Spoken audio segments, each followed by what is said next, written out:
Again, thank you all for being here. I wanted to start this panel off with a discussion about the title of the panel. And particularly, I wanted to ask each of you what comes to your mind when you think about the words power and potential and their relation to justice, equity, and advocacy in the arts. And I guess we could start with Dr. Bourgeois. Well, thank you so much for having me, and I am very excited to be a part of this panel with some esteemed colleagues. And as the title, the content, the subject of this panel, your question resonated with me, and the word that came to mind was transformation. And that's the ability to change experiences, circumstances, institutions, and that is connected to justice, equity, advocacy. And then when I think about the arts, and the arts are transformative, whether or not it's through the creative process in and of itself, or through experiencing the arts in and of themselves. So when you first posed that question, and when I had a second to think about it, transformation was what came to mind. Dr. Banner? Yeah, definitely. I think one thing that came to mind was the word or the phrase just opportunity. And I think in terms of arts equity, just opportunity equates to access, resources, support within the arts administration process. And similarly, I think creative justice deals with those same foundational pillars. But with respect to power, I think as artists, educators, arts administrators, we have to not look for these opportunities, but actually figure out how we can create them. So I think it's a conversation that needs to happen, and one that's important. Awesome. Transformation and creative justice. Dr. Kyler or Dr. Heidelberg, what were your meditations on these words in this title? I guess Dr. Kyler. Okay. I saw you on mute. I was gonna let you have it. I was gonna let you have it because I was like, let's keep the OSU theme running. Good morning, everyone. Thank you so much for inviting me to join this conversation. The first thing that came to me when I saw the question, I was like, power, potential, justice. And then there was another P that I would have inserted in there just because of what I've been thinking about, poverty. And how, what a shame it is that human potential can be subverted, obstructed, undermined by a lack of feeling like one has power or perceptions of if they have power or not. And what an injustice that is, but then also like, what are the deficits that humanity suffers as a result of having human potential obstructed and subverted and undermined by perceptions of power or not having power. Dr. Heidelberg, how do you want to follow that up? So whenever I look at those words, I think about accountability. I wonder, for those who have had power, like we didn't just randomly get to these current state of events. So how are we holding those who have had power accountable? How are we holding those who are working towards equaling out the power playing field? How are we holding those individuals accountable? What kind of justice are we seeking? Because it tends to be a very polite justice that doesn't really hurt anybody, but also doesn't restore anybody. And then whenever it comes to equity and advocacy, getting to the actual lived experience of advocating for equity, we have to hold, again, ourselves accountable with our words, our actions, who we're including whenever we're advocating for things, who we're considering a part of our movement and who we aren't. So accountability is what comes to mind for me, and how we're calibrating exactly who we're including and who we're excluding whenever we talk about these things, and how polite we're going to be. Yeah. I appreciate all of you for giving, for sharing what you thought about this panel, because I think with this, and I think something you all touched on as well is that when we're talking about power, that we have to be incredibly cautious and think about how as administrators, as managers, as researchers, that we are navigating multiple systems of power. And each one of the words that you all mentioned, transformation, justice, thinking about these other kind of demographics that are also important, like class and poverty, like Dr. Kyler mentioned, and that action step that Dr. Heidelberg mentioned, with the being accountable. I think all things that are incredibly important. So I appreciate you all for that. Which also I think Dr. Heidelberg's note, and hopefully maybe she can start this question off because we're thinking about action and accountability. I was wondering, what ways do you center justice, equity, and advocacy within your work? So in the classroom, I try to do everyday sort of restorative practices with students. When my femme-identified and non-binary students start off with a question by saying, "I'm sorry," I correct them on that. It's a gendered habit. You don't have to apologize before you start speaking. When my students of color are confused about the social mores of academia, I call them for being bullshit, and then I explain what they are, and then I explain how to either subvert them or work around them. I try to make sure that it's showing up in my everyday practice so that whenever I put it into my research and I'm talking about, navigating these issues as a Black arts administrator, as a Black artist, it's an authentic through line for me because I'm trying to call those things out and rectify them in my spaces every day. In my consulting work, it usually means holding organizations accountable for what they have or haven't done, and encouraging them to not practice strategic amnesia, as I call it. And we'll talk a little bit more about that in one of the subsequent questions. But yeah, doing my best to hold people accountable while also not being somebody that whenever I do hold them accountable, they're like, "But didn't you just say something homophobic, transphobic, or whatever?" Like, I don't want to get disused, right? So I try to make sure that I'm living correct so that I can do things in the world. Thank you. We'll get to the strategic amnesia. I'm looking forward to your explicating that phrase. But Dr. Kyler, how would you answer this question? Similar to Dr. Heidelberg, this is work that I've been doing for a long time. In fact, I started in middle school. I had a teacher who was wheelchair bound, and she invited me to join this program called Cultural Cousins. And the idea of the program was to try to bridge the multicultural, that was the word we were using back in the 90s. I'm not ashamed to admit, I might be older than the other panelists, but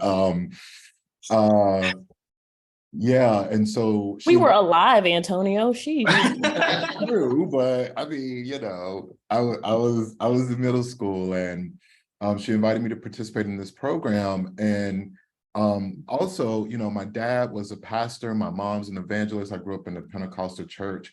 And even though I don't identify as Christian today, I'm a believer, these things come into play. And so I've tried to cultivate a love for humanity and let that be the anchoring kind of ethic and edict for how I go about my work.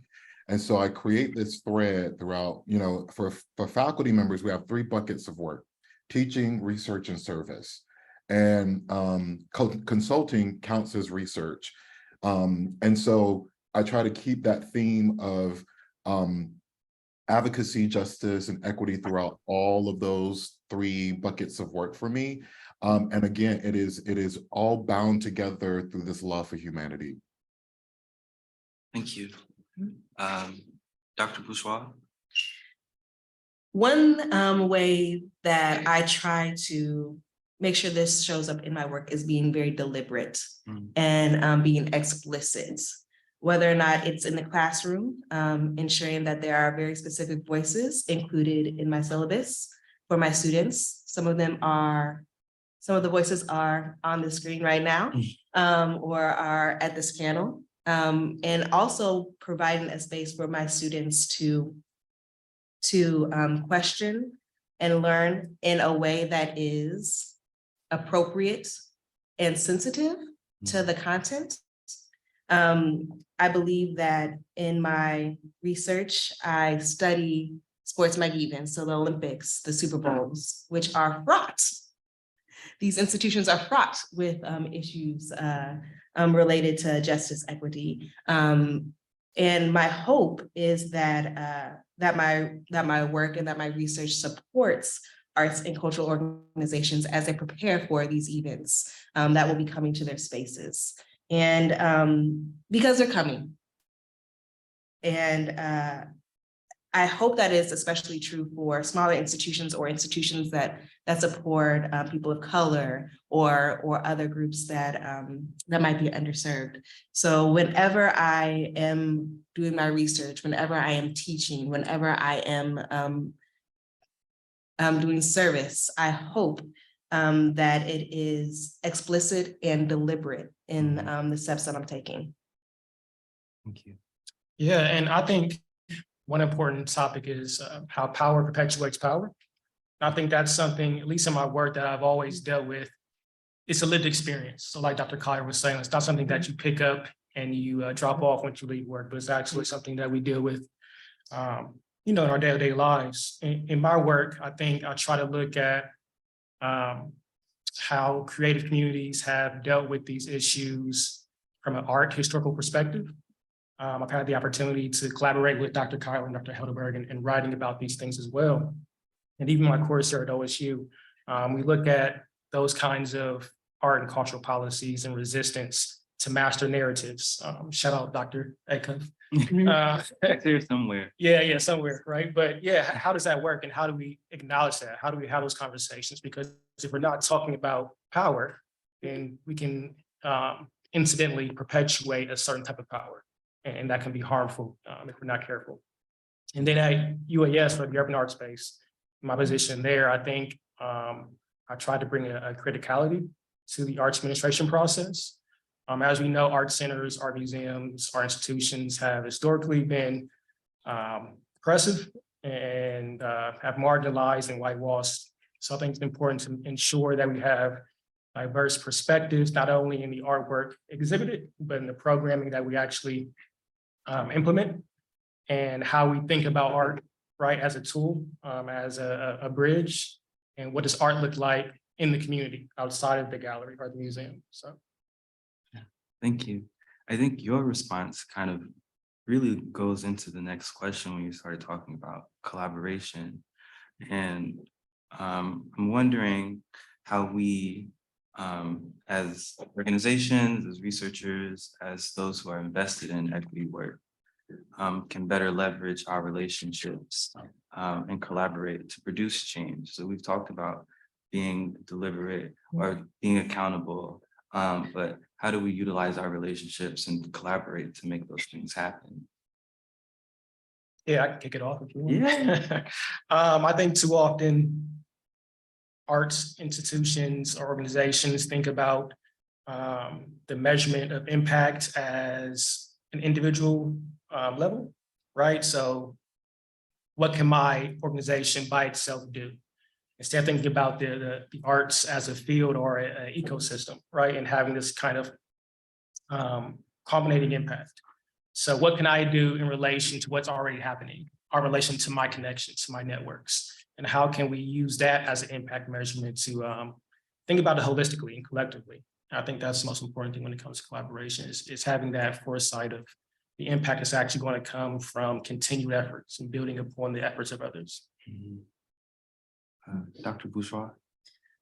I really like what you had to say about impact. In a previous life, I had the opportunity to work and do evaluations for institutions, cultural organizations, state agencies. And what I found, based on my experience, is that the ability to communicate effectively your outcomes and the impacts that you have is important. And being able to demonstrate that allows for folks to be accountable and to note whether or not the collaboration is effective or not.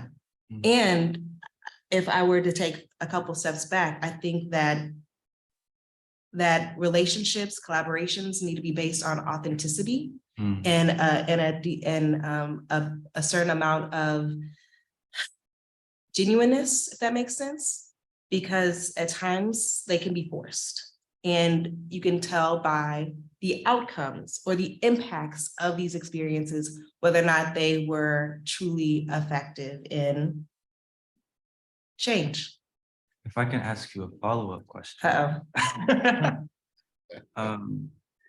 How can organizations or people invested in this work identify when something is authentic or, as you were saying, which is so important to the overall impact?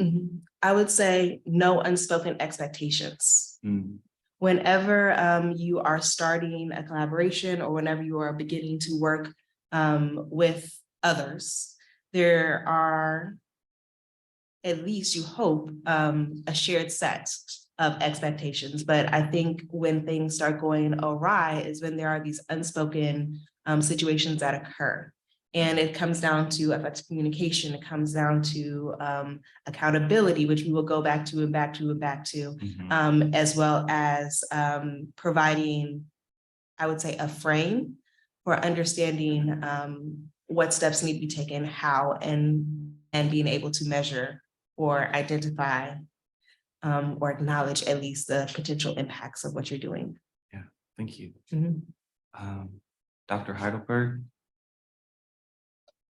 Which question would you like me to answer, friend? Let's start with the collaborative question.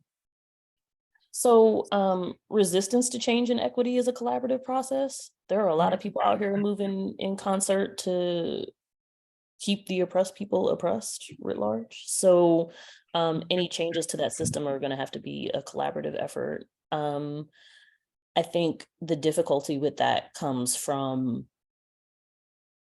just the shifts that we've made in needing people and movements to be perfect in order to feel like we can buy into them, and not understanding that collaborative movements need to be more fluid. So, we should definitely hold each other accountable. If somebody's out here creating harm within their communities or within the collaboration, they should be held accountable. But at the same time, we also have to acknowledge and understand that people can grow and change. And so in order for collaborative movements to occur, we sometimes have to be in community with people that we weren't in community with before for whatever reason. I think the most important skill with that is discernment. And that speaks to, some of the previous comments about being authentic and being open and honest about expectations and who you are coming to the collaboration and why you're coming to the collaboration. I encourage organizations who are, have not really been diverse or equitable in the past, whenever they're seeking out collaboration, to be honest about, you're about to be our first foray into this space, to give people a chance to make an informed decision about the collaboration and how they're going to move in it. It's tough being the first and or only, and you're asking a lot of somebody, even if you're not explicitly asking them, whenever they are going to be the first and only. So being upfront and honest about that is one of the best ways to not get played, I guess. Yeah. And thanks for touching on the collaborative question and the authenticity question as well in your response. I do what I can for you. Dr. Kyler? Yeah, I think the thing that challenges collaborations and authenticity is what I would call the ideological virus of white supremacy culture, because it holds up the individual as the like be all and know all. And I don't know about you, but I don't know anybody who knows everything. And so if we actually think about it and kind of shift this thing on its head, we are stronger. It's kind of like, this is an 80s reference.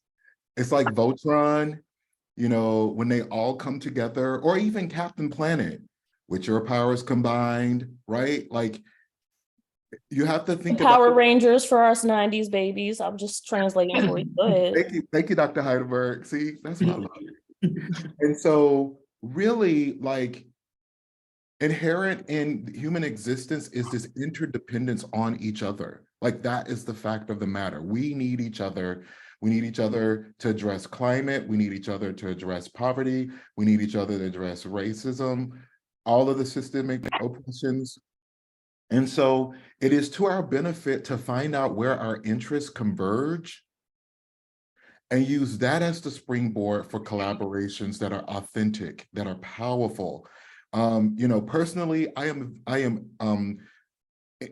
have a vested interest in the success of all of the panelists and all of those of you in the room who are going to come behind us, right? Like, you know, so for me, I'm constantly trying to figure out how can I support and not be that, you know, that person who's got over on the other side, throwing blocks and bricks in the way at the rest of you who are coming forward. And I'm like, okay, I got through, the door's open, like, come on, let's, you know, how do I help get other folks through?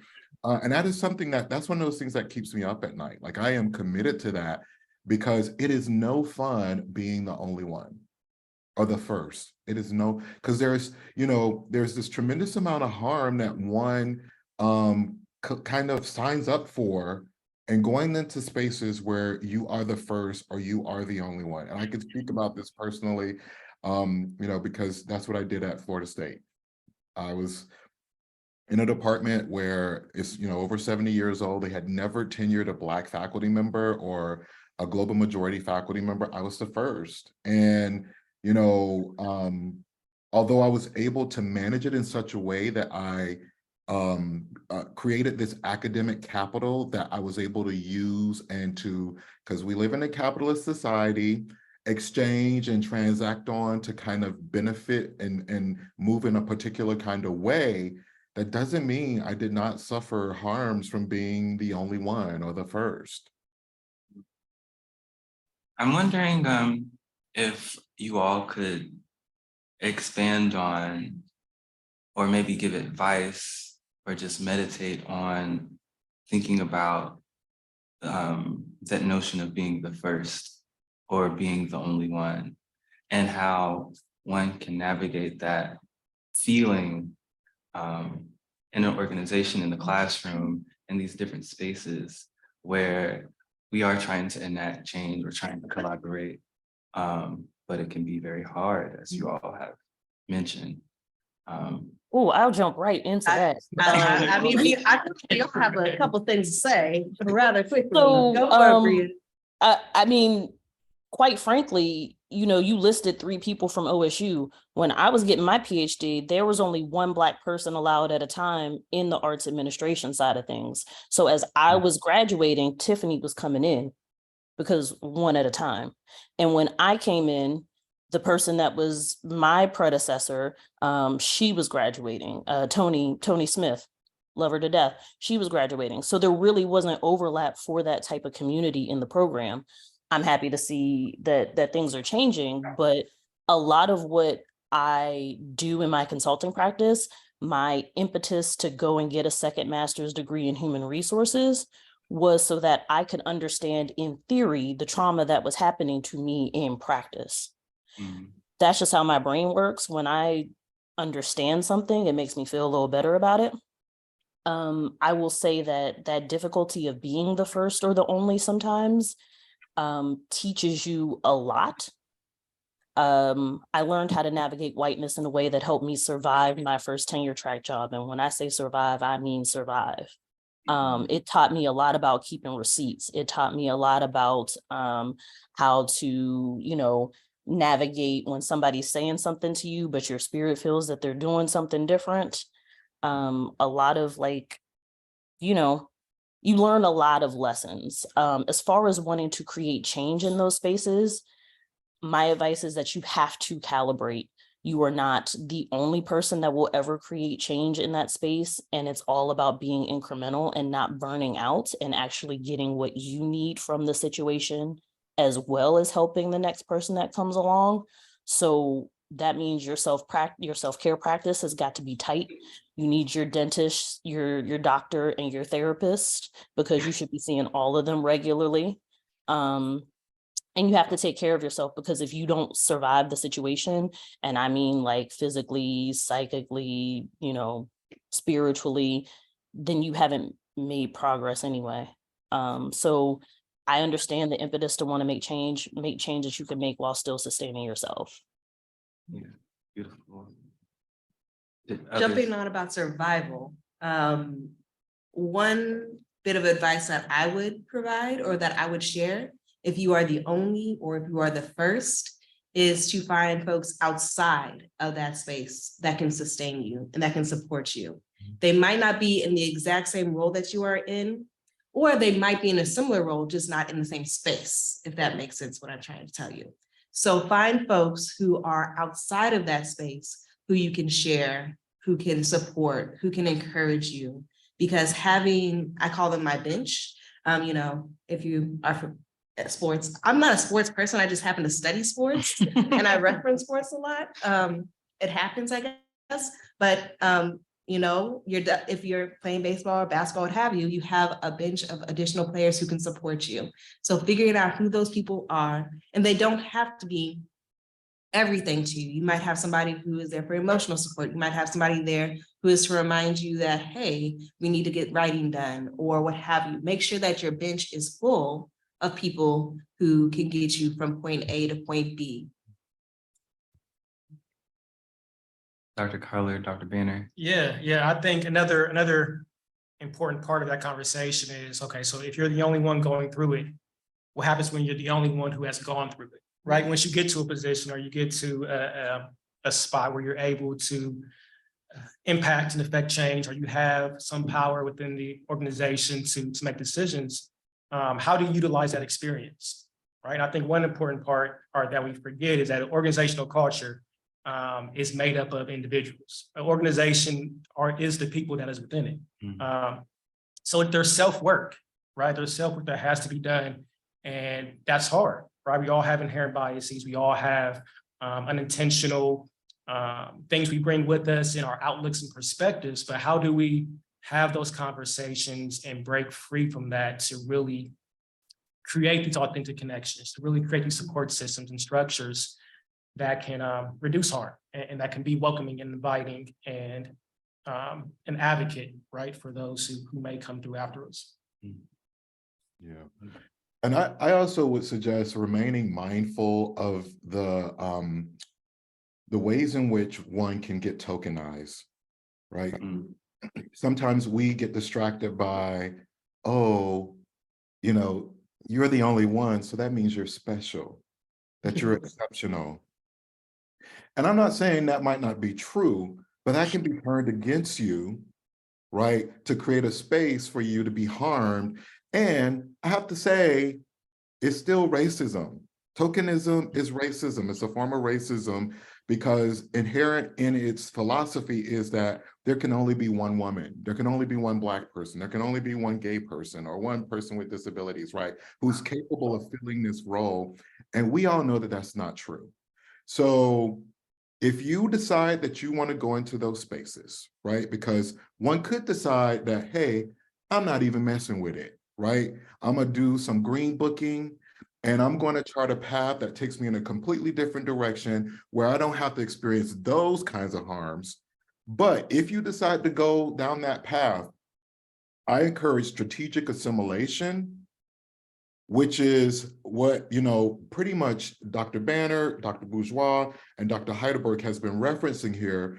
You have to be aware, like, what are you getting from putting yourself in this space? What are you trying to do while you're in the space? And you need to have those goals in mind, because there'll be days where it's like, it ain't worth it.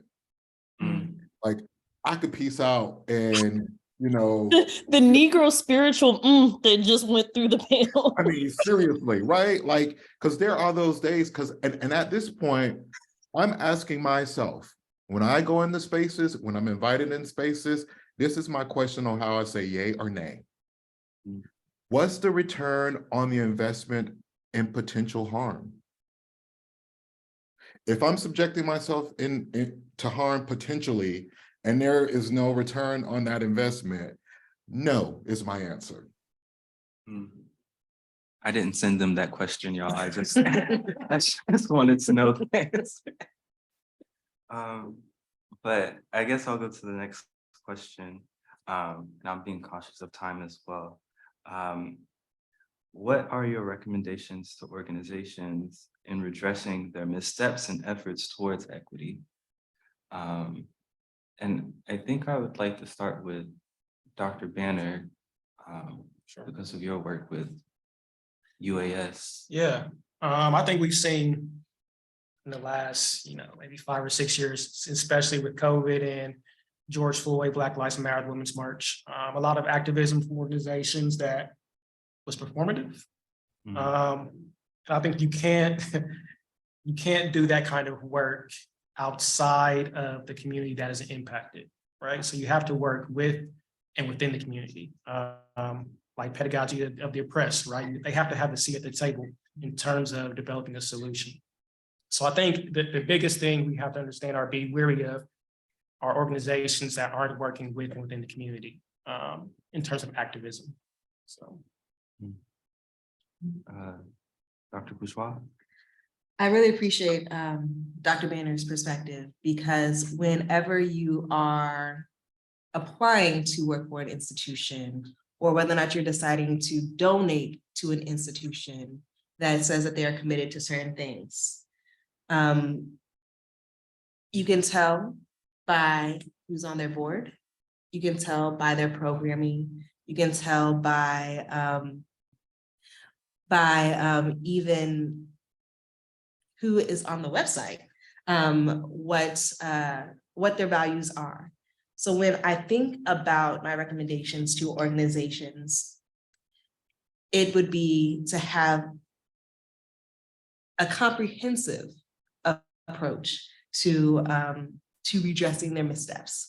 And it's not just about a statement. It is about everything, because it is pervasive throughout every portion of an organization. Dr. Kyler? Yeah, so I think there has to be some radical truth telling. And especially in this current moment in our society where disinformation, misinformation, okay, I'm gonna stop being polite, flat out lies that people are exchanging for the intent to profit from them politically, right? Like truth telling in this moment can be very, very radical, right? And so for organizations to say, you know what, like, I'll give you a great example. I am not a fan of statements, these DEI statements or anything like that. But what the League of American Orchestras did by having Dr. Aaron Flagg from Juilliard write this article about the ways in which they systemically excluded Black musicians from the orchestra enterprise for years was really powerful. They told the truth. They told the truth publicly, and they have made like considerable efforts to try to change that, to the point now, like, I'm working with them in my consulting practice. This is why I kind of have some insider knowledge on these things, that they are making, this grant program called the Catalyst Program for orchestras to start doing EDI work, right? And, having multiple conversations. I went to the conference last year and they were talking about programming, which is a big issue, right? Because, you know, some white people do not want to see power there when it comes to programming. The compositions by women, people of the global majority. And the thing is, I was like, hey, can we just agree to a 50-50 split, deceased composers, living composers? The best of classical music has not been composed. How about that? Sorry if you believe that. And that's no, you know, that's no shade to Beethoven and Bach and Mozart and Rachmaninoff, you know, and Fanny Mendelssohn, because I heard a piece by her last year and I was like, whoa, like she's better than her brother. And why don't we know more about her and we know so too much about him? So it really is, I think, this radical truth telling and making sure that when you tell the truth and you apologize, everything that comes after it aligns with the fact that there was this truth that you realize and that you've tried to make amends for in all of your actions after you told the truth and apologized. Thank you. Dr. Heidelberg, is this where strategic amnesia comes in? Yep. So organizations, you know, have people that they've harmed in the past that speak up about it, and then all of a sudden the light fixtures get real interesting and they turn into, you know, Dory from Finding Nemo, and they're just like, I don't know about that. What are you talking about? That strategic amnesia does so much harm. It's gaslighting, it's erasing somebody's experience, and it's you know, seeking to not hold the organization accountable. So I always tell the people in the organization, as was mentioned before, like that's who the organization is currently made up of. Now, people always want to do the whole, I wasn't even hired when such and such happened. Okay, girl, whatever. You're representing the organization now. So talk about what happened to the best of your knowledge, get information from people, and work to make sure that your organization isn't poised to keep doing that harm. Lots of organizations want to draw a line in the sand in 2020 and say history starts today. History starts from the time that we've acknowledged societal ills. And I agree. I'm not a fan of equity statements. I think they're performative, and the way people get in with that passive voice, America is this, and this has been, and did that harm over there. And it's like, what are you doing in your organization? What have you been doing? What about the harm that you have created, and how are you working to rectify that? So not just we're going to do better in the future, how are you going to provide restorative justice and action for the harm that you've already caused? And the only way that you're going to figure out restorative action that feels good to the person or the communities where there have been harm is to have those conversations. So I work a lot with clients about the practice of giving and receiving feedback, because it's really hard for organizations to take in that information without additionally creating more harm. We talk about the emotional responses, the physical responses, the guilt, the sadness, not taking up all the space in the conversation with your reaction to somebody else's sharing of the harm that your organization created. And so a lot of organizations have to do that excavation and that work, and it doesn't feel good, and it's not pretty, and you're not going to be able to put the picture on the website. So a lot of organizations aren't interested in that work because it's not sexy. A lot of funders aren't interested in that work because it's not sexy. So the entire arts ecosystem really has to reckon with, we've got to do some ugly work to undo some ugly actions so that we can get to the photo ops and have them actually, you know, be more than just the picture. Thank you. We're getting close to time, so I'm going to ask the last question. But it relates to something that Dr. Heidelberg and Dr. Banner brought up, which was in 2020, and we saw these rise in equity initiatives or equity statements across all sectors in response to George Floyd and the Black Lives Matter movement. And I just wanted to get a sense of how we're thinking about and analyzing the current state of the arts and its dedication to equity work and really just asking you all who are doing this work, where are we? And that's how we'll end the panel. And I'll start with Dr. Heidelberg, because they were the last person to talk about that. Okay.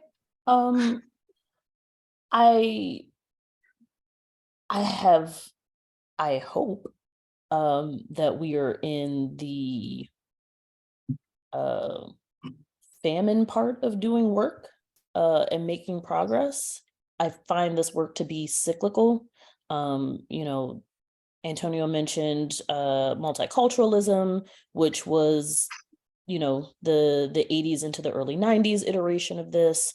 We had some practice of this with, you know, affirmative action policies. And then we had the 90s into the early aughts. We had an iteration of this. So, you know, we changed the words and a little bit of progress is made and a little bit of money is thrown at some organizations. And then we backslide. And so I'm hopeful that we're making prolonged change, but I'm deeply skeptical because I'm not sure if this is just another go round. I work as if though it's not, but I have my concerns. And part of my concerns would be, you know, we're not codifying the change in a way that makes me comfortable with it being permanent, right? So the federal laws that are trying to, or state laws that are trying to be passed right now that are like eroding progress that we've made towards equity for a large number of people, like the things that are codified are the things that are going to stick. So we can have a really nice statement. We can talk about equity. Funders can change up their funding structures to provide money for professional development towards equity work and equity consultants. But what's codified is what sticks. So unless organizations are changing their bylaws, unless funders are fundamentally changing the way that they provide funding, unless people are actively working towards changing laws in their local environments at the state level, at the federal level, we'll be on another one of these panels in 10 years asking what the state is, and there'll be a whole nother slew of rhetoric and words that are like a different permeation of the same thing. I'm gonna still be here fighting because I got 2 little Black boys that I worry about every day. But I'm gonna be a little more tired and I'm not gonna be as, like, you know, fresh in the face. That's really what I'm worried about. Dr. Kyler? Yeah, so Dr. Heidelberg and my reflections are very similar. I'm from Florida, but I left Florida to come to Michigan, and that was such a smart choice on my part. And, you know, I'm watching the governor of Florida and his performative white supremacy and asking, wait, you're a double Ivy League graduate. You're supposed to be smarter than this. Like, Now we all know degrees don't make you smart. that's true. That is true. But I'm like, why aren't we old? Like, if you're gonna go down this path, can you be just a little bit creative and innovative in your approach? Because the like white grievance politics, the data don't support it. If there was this tremendous amount of like white guilt, why Black people still don't have reparations? And so from a political standpoint, from my perspective, wouldn't it be politically beneficial for you, all these people that you've decided to like marginalize and oppress, wouldn't it be more beneficial for you to actually like try to coalesce around them and see how your interests converge with theirs? Wouldn't that be a smarter political move? Because I don't know if your whole cultural war thing is going to get it. Now, and so, yes, white abatement and white appeasement are the variants on a theme of white supremacy that hold these oppressive states in place, right? There's a reason why the American Public Health Association has declared racism a public health crisis, and the virus is white supremacy culture. So what that means is societally, I don't know, right? I'm hopeful, but I'm not optimistic, or I'm optimistic, but I'm not hopeful. You know, you can flip it how you want to flip it. Now, when it comes to the creative sector, We have the ability to lead here because 73% of US citizens believe that arts and culture helps them to understand other cultures. 72% of US citizens believe that arts and culture helps to build community. If we squander this opportunity, what are we going to lose in terms of creative deficits for humanity, in terms of financial deficits? Because we all know you can't be out here talking about public funding for arts and culture and trying to be oppressive and racist and all of that, right? Like, you know, the collective buying power of people of the global majority is somewhere between 30 and 40 trillion dollars. But racism keeps you out of getting that access to that buying power. And you're okay with that. You're willing to pay a tax on being racist or for being racist than being anti-racist to get the benefit of being a capitalist. But more so that what I think is important is that this is the right thing to do. Like, identity-based human suffering is unnecessary. And so when I see people and politicians specifically who are trying to profit politically from inflicting identity-based human suffering, I just think to myself, wow, how uncreative of you. Thank you. Dr. Banner? Yeah, let me try to keep this short because it's a lot. I think social movements have always been accompanied by arts movements. I mean, we can think back in terms of Reconstruction and Frederick Douglass. You can go into the New Deal and Du Bois. You can get into World War I and the New Negro Arts Movement, World War II and the Black Arts Movement. And those art and cultural policies from those communities, I think the issue has always been informal, even though they have continued. And the resistance to those things have come from the economics and political policies of those who deal with white supremacy. The Southern strategy, et cetera, have, ended those movements. So now I see the arts movement being a continuation of that, particularly with Black Lives Matter and so forth, but we have to put our money where our mouth is. We have to understand that these political movements, Bill 83, CRT, Florida, et cetera, are not new. They're just continuations to the same old rhetoric. You can get into conscious of a conservative and all those things which are out there. We have to put our money where our mouth is in terms of infrastructure and supporting these communities, these organizations, these art movements. And then we have to mobilize politically because that's ultimately what's going to, either continue success or undermine it. Dr. Bushra, you gonna take us home? What I will do is share that I am hopeful for a couple different reasons.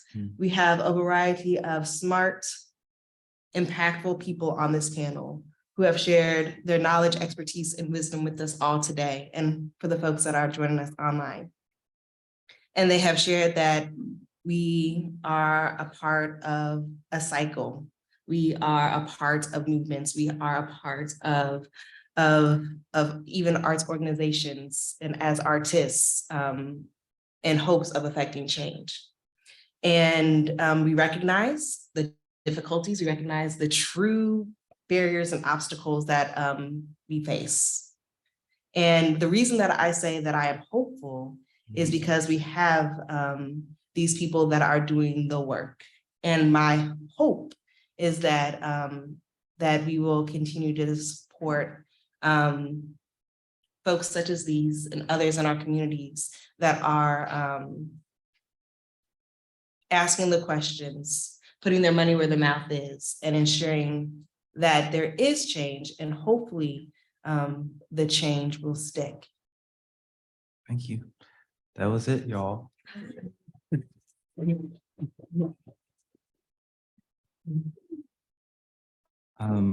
We did start a little bit late, but I also do want to be respectful of our panelists' time. And so I'm wondering if we could do maybe instead of 10 minutes for Q&A, we could do 5 minutes for Q&A. And if you had a question, you could line up, there's a standing mic over here. Questions.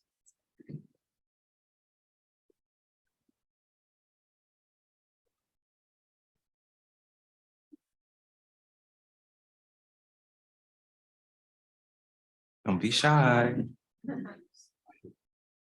Okay, we have a question coming up.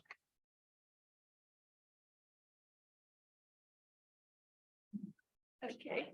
And could you say your name and are you a student? Absolutely. So the question has arrived. My name is Xiao Xiao, and I am a third year PhD student in the department. It's been a while, so I lost the count. So all this information has been like so insightful and almost like therapeutic to me.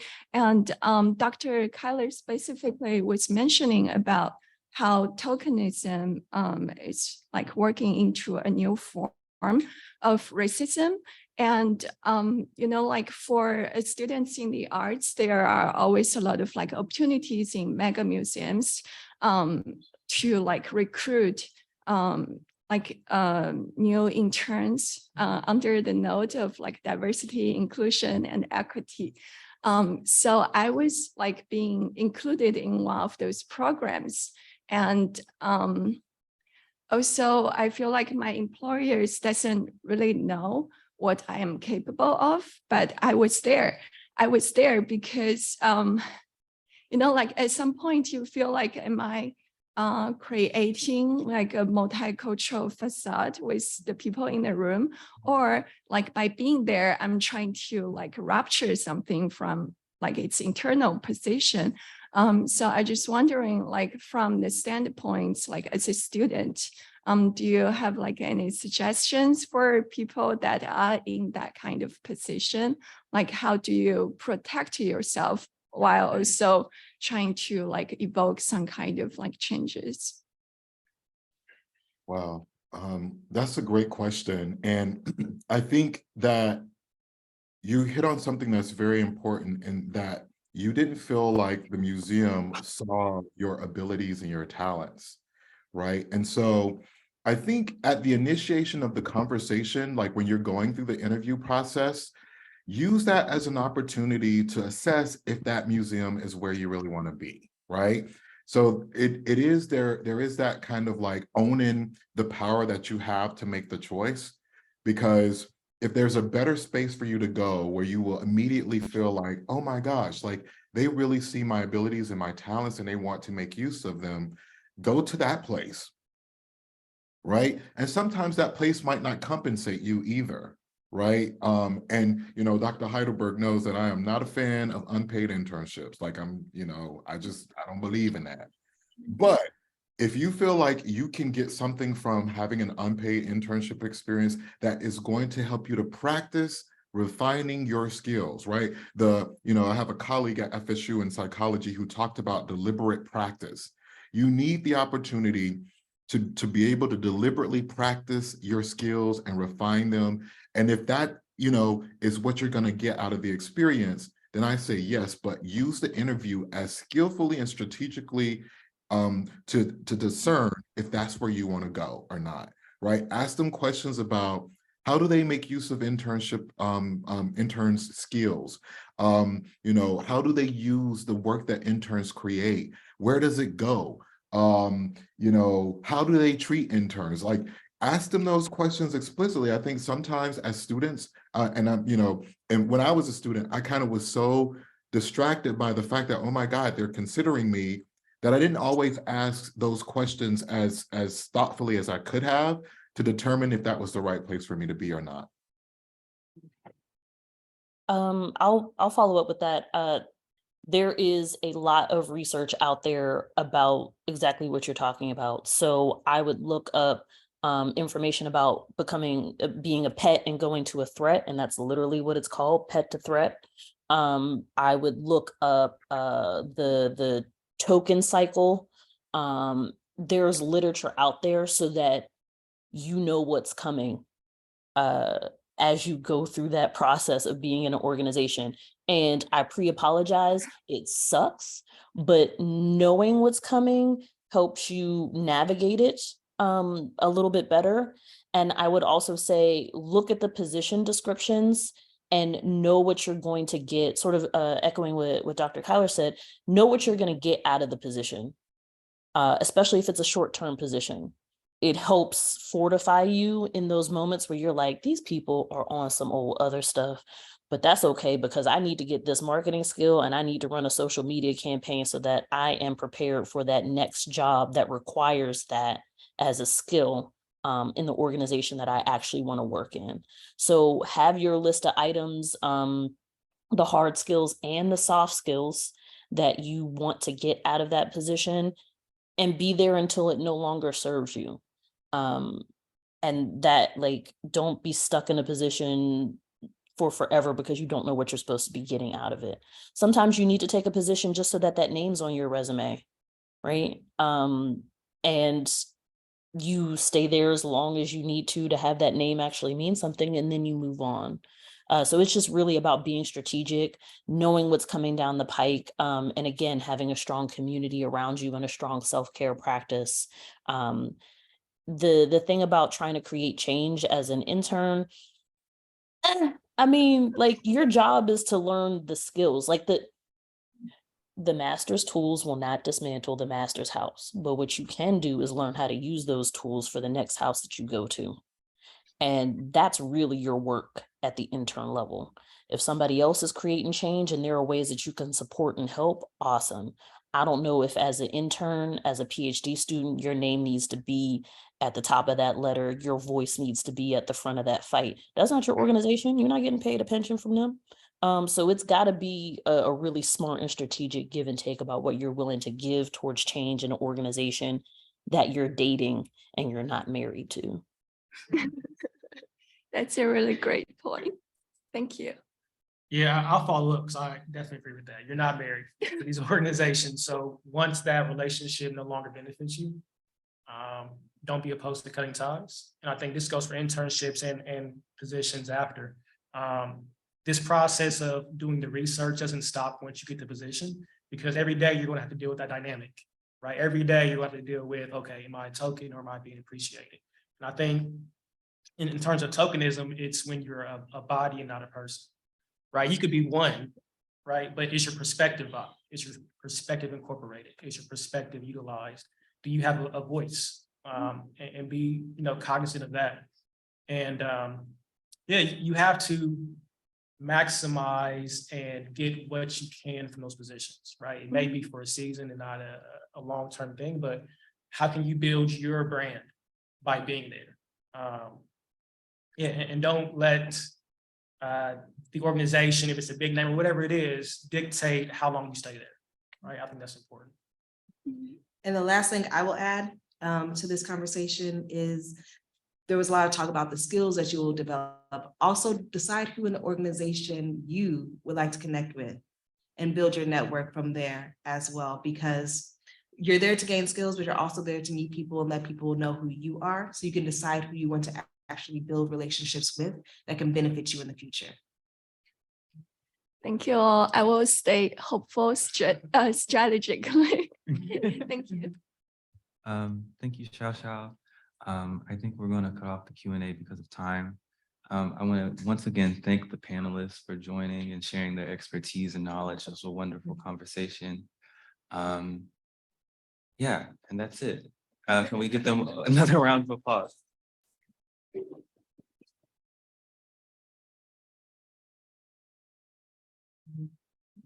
Oh, and then the COSA event is right afterwards. So yeah, you're good to go. Good seeing y'all. Bye, Bria, bye, Antonio. Hi, Tiffany and Tehran. It's good to see you.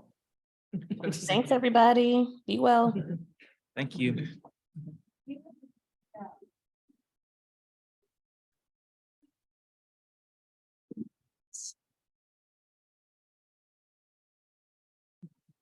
Congratulations. You did so well.